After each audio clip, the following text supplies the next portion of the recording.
Bamwitegura Yesu wo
mu nzu y'Imana niho tubonera ibyishimo.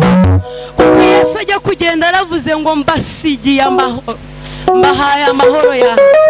Ntago nguhaye nk'uko papa wawe azakugabira, nguhaye nk'uko inshuti zawe, nguhaye nk'uko umuvandimwe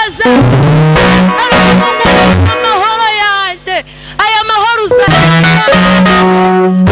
uzagira byagucanze, uzagira wa mukobwa, aya mahoro uzagira byagucanze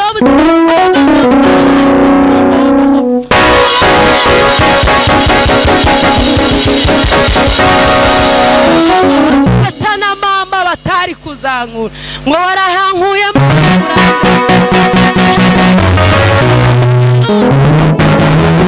imbere y'Imana usha neza.